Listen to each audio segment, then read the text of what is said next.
Hello, everyone, and welcome back to the third episode of the Farside Podcast. As per usual, I'm your host, Landon Miker. And I'm your co-host, Noah Davidson. And today we are joined by our first ever guest on the Farside Podcast. This guest is a YouTuber, aspiring indie filmmaker, professional video editor, and ladies' man. Please welcome onto our show the one and only Mr. Hollywood himself, Parker Smith. Happy to be here, Farside. Happy to have you on, Parker. All right, so in today's episode with Parker Smith, we are going to dive into and discuss Parker's YouTube channel, Condor Productions. We're also going to discuss the very popular, one of our most popular films, One Mission. And our final topic of the day is an upcoming film that me, Parker, and Noah are all working on, Laugh Track. All right, so we're going to begin right now with your YouTube channel, Parker, Condor Productions. Can you tell us a little bit about that first? So Condor Productions is more or less just a place for me to upload all my videos, just in case I lose the files. Okay. And it is only viewed by you two and maybe some family members. Okay. So it's in its early stages. Yeah, early stages, but there will be more to come, right? Yes, I will continue uploading there, and I'll unlist a bunch of the crap that's on there right now. All right, sounds good. Parker, we are going to begin. Me and Noah each have a bunch of questions prepared for you. Somehow my pen broke. I did not see that, but the top of it is broken now. I have a couple questions prepared for you. Noah has a couple questions prepared for you. My first question is, what are a few of your favorite videos on Condor Productions? Well, obviously a lot of the media production movies that we made, so One Mission, of course. Yeah. Terror in Time, That's a controversial classic. That's a classic. Yeah. We got lots of instructionals and PSAs. Nice. Yeah. Reduce, reuse, rethink. I That's just one of my watched that the other favorites. day. Yeah. So, All right. so that's some of my favorites on there. And of course, Murder on the High Seas and That's Come On a Into great one. Murder. The trilogy of murders. Oh, yeah, with Smalls. Yeah, Smalls as a recurring villain. All right, Noah, I believe you have the second question. So next question, where'd the name Condor Productions come from? Well, Condor. It's a very cool bird. I got not much more than that to say, but Productions, yeah, you add that on for a little bit of flavor. Yeah. LWM Productions, yeah. Yeah. So that's pretty much where it came from.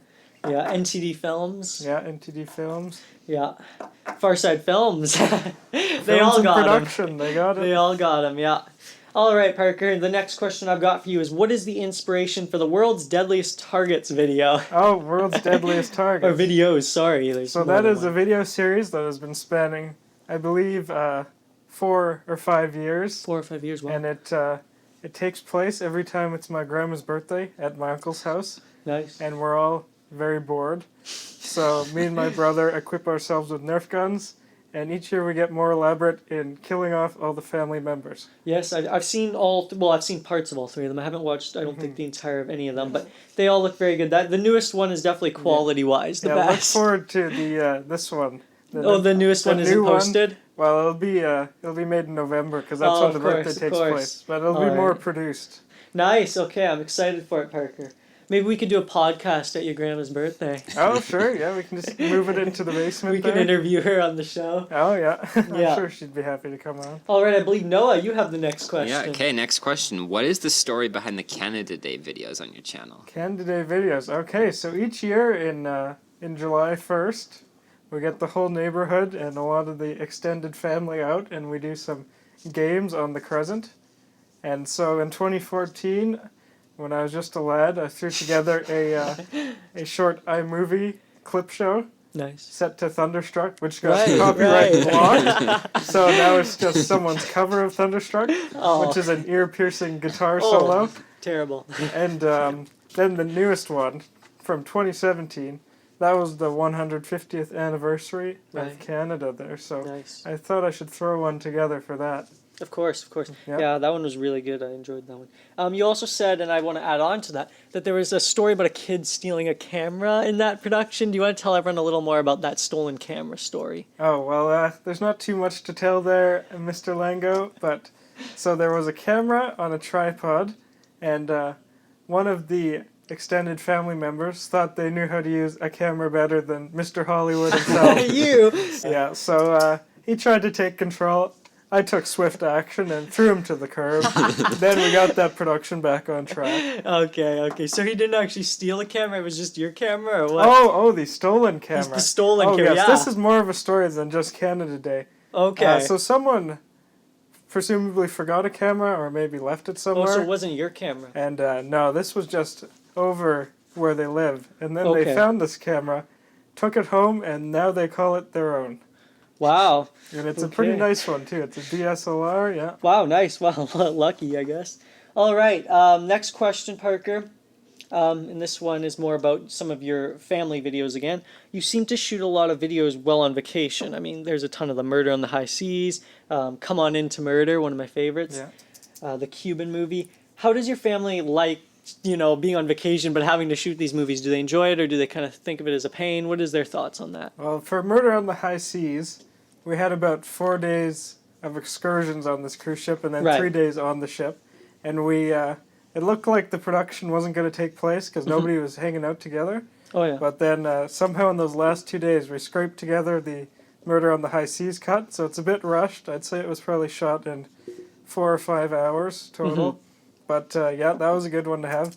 Cuban movie, if I ever edit the blooper reel for that, you're going to see a lot of angry family members yelling at me the entire time. The Cuban movie? Yeah, they get increasingly pissed off. The bloopers, oh And it's god. very Not hot just out. to you. Yeah, it's about 35 degrees out, and they're all getting really pissed at me. So keep an eye out for that bloopers. Yeah. Well, I hope it does come out. All right, Noah, I believe you have question number 6 for Parker. Before I ask the schedule question, I just have one more to follow up there. Of course. I think that you should be more of a Lango producer. You should treat your cast. Oh, I know So- what a Lango production is like.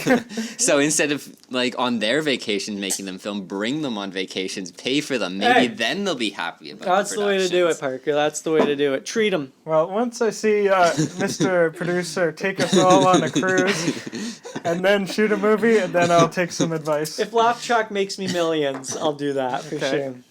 I'll keep an eye out for some cruises. All right, Noah. Okay, anyways, number 6. What are some of the least favorite videos you have on the channel? Oh, least favorite videos. Well, obviously a lot of those iMovies from 2014 were made pretty much shot and then just the clips were put in and I put a music over it, so those are pretty bad. I wouldn't recommend watching any of those from I watched them. 2014. Cops, it's only really funny if you're either me or my brother, so I'd stay away from those. Saving Private Parker.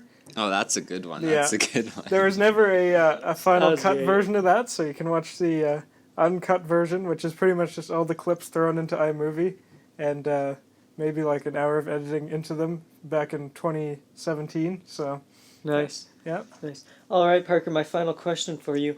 You went to a membership.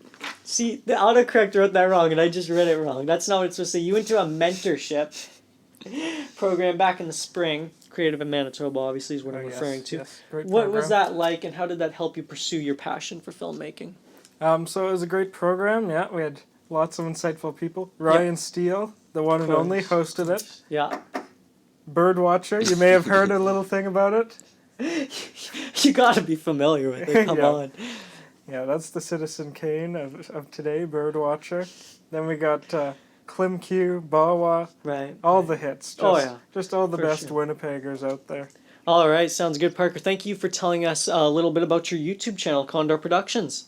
You got it? All right, so Parker, Noah, one of our most popular films out there, we made this one in media production, of course, is One Mission. What do you guys have to say about that film? One Mission is it's definitely one of, if probably not our best project that we've all created together, I think. Okay, Parker, what about you? I think One Mission is our best project, but I was watching it recently, and I'm very sad to say it's our best project. Okay, yeah. All right. So, Parker, of course, the thing that makes One Mission and makes it so popular and likable, I think, is you, Victor Crane, your character. Victor Crane. Yeah, I think without him, the film undeniably would not have been even half as successful as it was. Would you agree with that? Well, I would agree that Victor Crane probably is our most memorable character, Yeah, and maybe the only one with any sort of personality. that's 'Cause, true. That's true. Abrams and Rhodes are pretty much blank slates, and Sinclair, he switches personalities around And a bit. shirts. You never know what he's gonna do. Yeah. But yeah, Victor Crane, he's consistently cheesy and overexposed the whole movie. And Noah, what are your thoughts on Victor Crane? Oh, I mean, he's the hottest actor there, obviously. Oh yeah. So All kind of right. steals the show. That's all you can look at when he's on screen. Yeah, some theories as to why he's so likable out there is either that it is his cane, the cane he had in the first one. People say that makes him really likable. It's a classic. The bird or crane references in the film, obviously there's that stone bird that actually broke, but it's in like every scene. Yeah. And the third one is the actor. You, of course. And that's the one I truly believe. I believe it's you more than anything. I think if Noah was playing the same character, no offense, Noah, or if even I was playing, or Ryan, or who else was in that film? I don't even know. Oh, God. Ryan's brother, Lombard. Ryan's brother. But yeah, like, if anyone else was playing Victor Crane, I don't think the character would be nearly as successful or likable as he was. Well, I appreciate it, but I think the character speaks for itself. Yeah. All right. So, moving on. This is one question I have, and I thought this would be one of the more successful storylines and plots to the film, and I was kind of surprised, not really actually, but disappointed at least, when I saw the final cut of the Abrams and Rhodes plot. What happened with that? Why didn't it work? Why do you guys think that one didn't work? Well, I think there's two reasons why it didn't work. First of all, scripting. Yeah. Second of all was Ryan. Yeah, for Acting. sure. For sure. Yeah, I think the angle of Rhodes and Abrams had a good buddy cop sort of idea starting off, but then in the writing, they don't have any chemistry, and in the acting, their scenes are very short, and they don't have any time to talk. Of course, yeah. They pretty much And when just they make do a few talk, words. it's just monotone robot. Yeah, it's not the most personable line deliveries. Yeah, I see that for sure. All right, moving on. What do you guys think? And I remember this being the idea when we were talking about this film. We're like, this is what we want it to look like. A mix between Austin Powers and Mission Impossible. That was what we were going for. How do you think that influenced the final film? Do you think it worked out? Did it not work out? Do you think it made the film better, worse? Was it harder? How do you think that, inspiration worked? Well, I was watching Austin Powers recently. Yeah. And I couldn't help but notice all the sound effects that make Austin Powers. Like when Dr. Evil goes on screen, it's da-da-da-da-da, and it shows his bass, and it's all sound effects. Uh-huh. And it really adds to the atmosphere. In one mission, you get, What sound effect you in one get dead mission? silence as Crane walks in. Whereas we could have had one of those Dr. Evil sound effects. And you get dead silence during fight scenes. It's a disaster comparatively. For sure.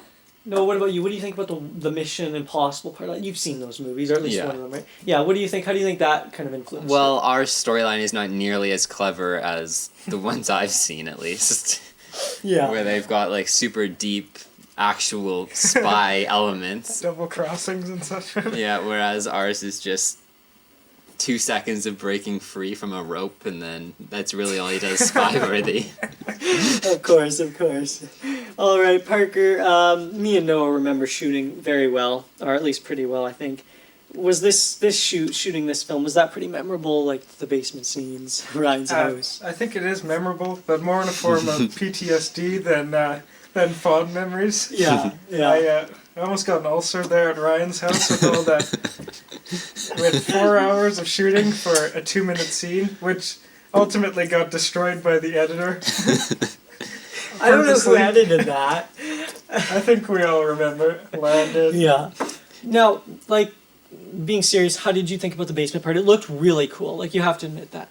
But filming it, was that enjoyable? Do you remember Noah wanting to turn off the lights every 10 seconds? I do remember Noah wanting to turn one. That's not even the main thing here. You gotta be worried about Landon and Ryan worrying about lung disease every 2 seconds. I wasn't worried about lung disease. That was mostly Ryan. You were worried about sitting on the floor. Yeah, That's what you were worried I didn't want to go about. on the dusty ground. Yes. And then Ryan started. Didn't he break one of your bats or something because he was smashing TVs? Oh, he was down hitting there? stuff. He was hitting VHS tapes and TVs. Yeah, for sure. I totally remember that. But yeah, I was supposed to get defeated and fall on the ground, and I'm just kneeling there, somehow unconscious.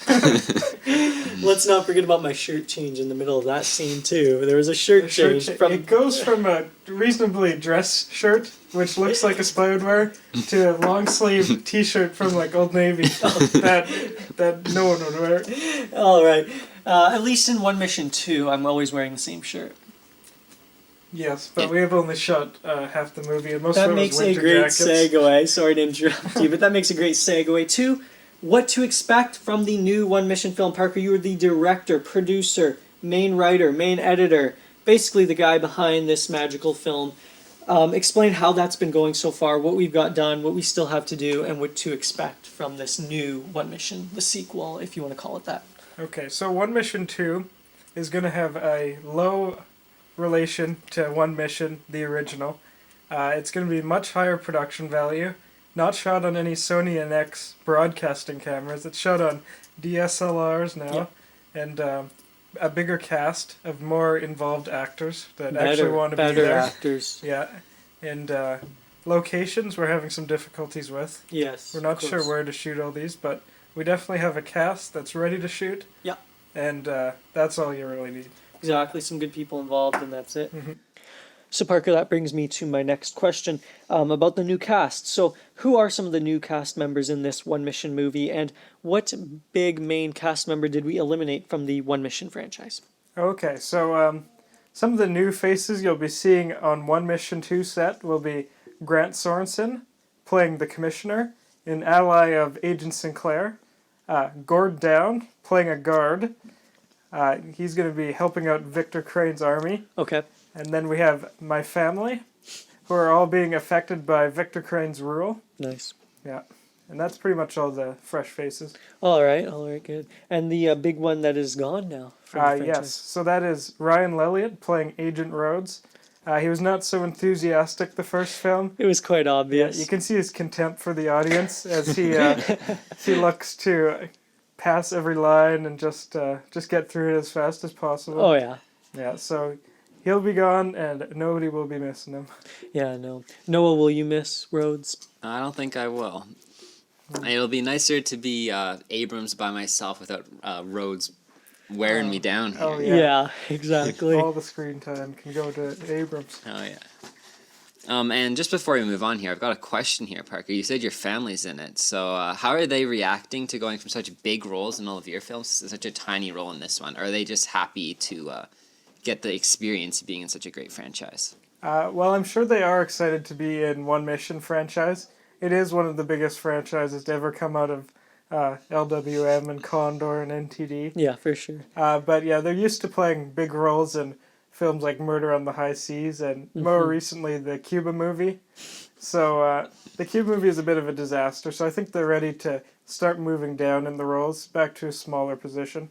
Yeah, exactly. Start small and then work your way back up. All right, so Parker, I just want to let you all know, I think we're the only ones who probably actually know this, but for the viewers of One Mission and fans, when we were beginning to write this film, the original film, of course, a couple years ago, it was working out that I was originally casted as the villain, the antagonist in this film, which later ended up being Victor Crane. Of course, at the time I was casted as the villain, it was not Victor Crane. But had I stuck to being the antagonist and I ended up playing Victor Crane, would that have really changed the movie? Because I truly think it would have. I mean, you look at Victor Crane, and yes, he's a very well-written character, well-rounded, but you also did a great job executing the character and portraying the character. So I think had I been in the position, especially knowing the way I acted anyways in One Mission, would I have ruined the film, or at least ruined Victor Crane, do you think? Well, your role as Agent Sinclair was definitely a bit of a struggle. You would not hold continuity over the film. No. And we're not too into the whole One Mission scene. But I think if you played the villain, you might have been a little bit more into it. True. Still, I'm not sure if you would have been able to get the whole Victor Crane character as we know and love. Yeah. But yeah. I'm sure you would have done a fine job. All right, sounds good. So Parker, just as we wrap up this One Mission topic, when can we be expecting the sequel, the second One Mission movie, to be coming out, releasing? So editing has started and we've shot about half the movie. So I'd estimate near the end of summer we should be seeing One Mission 2. Sounds great, Parker. Make sure, viewers, if you're a fan of the first One Mission, to go check that one out. It's a great film. I think it's going to be great. I mean, we've only filmed a small portion of it, but it looks like it's going to be a great film. And where are you thinking the viewers are going to be able to see that film there, guys? Is it going to be in theaters, just on YouTube? Condor Productions. Yeah, I think it will be posted on all the YouTube channels and it'll be in theaters and just wherever you usually watch your favorite movies. All right. Speaking of new movies coming out and new releases, the three of us have all been working on our own short film for the past month. I think we ended filming about a month ago, but we were working on it. It's titled Laugh Track. It's a comedy/drama. We'll get into that right away. But let's just talk a little bit about our new short film. Noah and Parker, I want to get an idea of how you would describe this film. Well, Noah, let's start with you. How do you describe Laugh Track in your own words? Like you want like a description of A description of kind of the film. the plot? Plot, the feel of it, like the just whole thing. Okay, well, it's definitely probably our highest quality production that we've all worked on so far. Yeah. I'll have to wait and see if it's my favorite, but from what I've seen from shooting and what I've heard from editing, it sounds like it's going to be a really good project, I think. Okay, Parker, how would you explain the plot of this one? Can you explain the plot to everyone, how you feel about the film? So I haven't seen any sort of rough cuts, but Yeah. from what I remember from shooting, it's about a struggling indie filmmaker who Very similar to yourself. yeah, oh, sure, who wants to make his first film a mock talk show, which is a strange choice, but whatever he's saying, yeah, and so yeah, he tries to get this production made, and he has some problems with producers and casting, and most of all his sound effects person. So Yeah. so you can look out for that one. All right, sounds good. So we all played different roles in this, not literally as in our characters acting in the film, but I'm talking about behind the camera. We all did different roles in the crew. Parker, you were director, even though you claim you were not. I did not direct anything, for the record. Noah, you were cinematographer. You did all the shooting, or most of the shooting when you weren't in front of the camera. And I was producing. You all know that. You all loved me in the producer position. Not so much. We I'm did getting not looks love that the say producer. otherwise. And I also wrote the film. Can you talk about, Noah, a little bit about your experience as cinematographer for the cinematography you did? Did you enjoy it? What did you like about it? How was your experience doing that? There wasn't anything too difficult about the cinematography in that. There was a lot of shot reverse shots, so nothing Yeah. too creative there. I did like the very last scene because that was all handheld, so I actually got to have some creative shots in there, depending what Landon decides to put in editing. I think there's some really cool shots there. Yeah, and Parker, directing this film, you're going to be doing some motion graphics coming up, and you're going to be doing coloring for the film. You're a big guy in this film. Tell us a little bit about. You also starred in it as the main role. Just give us an idea of all your work you did for this film. So I can accept your visual effects and colorist and actor credits, but I reject the director credit as I did not direct anyone. Okay. The producer was more of a director. I think we all just kind of did our own thing. Yeah, I mostly just yelled at the producer that we need more lights, and we never put up more lights. So you'll see a lot of grain and a lot of shadows in these outside two. scenes. Yeah, no reflector out there. Yeah. So I think director credit, you can take it and shove it. You can swear on this podcast, Parker. It's okay. Okay. All right. So finally, for Laugh Track, I want to get into a quick debate. Would you guys consider this to be a comedy film or a drama or somewhere in between? Where do you think this film sits? Some people would think it's a comedy. Others would think it's a drama. Noah, where do you stand on this one? I think it would be almost like those movies that try to be taken seriously, like they are a drama, but it has some comedy here and there just to lighten the mood every once in a while. I think that's what I would consider it to be. Yeah, of course. Parker, what do you think about it? I believe it is of the dramedy genre. Dramedy, okay. Dramedy. Yeah. Yeah, where it's mostly drama, but then there's a couple comedic elements. Okay, sounds good. All right. So you guys can check out Laugh Track. It should be coming out. I'm hoping to have it off to you, Parker, within the next week or so. Hopefully it'll be coming out end of July, early August for you all to see. It'll be up on LWM Productions. We'll have a trailer up on Farside Films right here. And look for it on YouTube, of course. All right, everyone. That's about it for today's podcast, the third episode. Parker, any final words before we wrap this up? Anything you want to finish with? Just happy to be here, NTD and Farside, yeah. And you're sticking around for the next podcast. You'll be in the 4th edition, too. I'm happy to be in as many podcasts as this production allows. All right, sounds good, Parker. It was great having you on. Noah, any final words? Any tagline you thought of? I Anything? was looking at the script here. It says to deliver my tagline. I still don't got one, so... Still don't have a tagline? Any finishing words you want to leave the viewers with before I wrap it up? Well, if you guys want to see more of Parker, you got to tell us. Let us know in the comments. Yeah, I think. exactly. If there's anyone you want to see, if you like Parker, we're willing to bring him on. We can have him on permanently. I don't know if you'd want that. But no. Yeah. But we'll bring him on. We'll bring him on again, I'm sure, guys. Anyways, I think that's it. Anything else to add, guys? No, I think that's about it. No, it's All good. right, that's it for the 3rd edition or episode of the Farside Podcast. Don't forget to subscribe if you enjoyed it. Thank you all if you stuck with us through this long edition. I am now signing out. Parker and Noah are also signing out.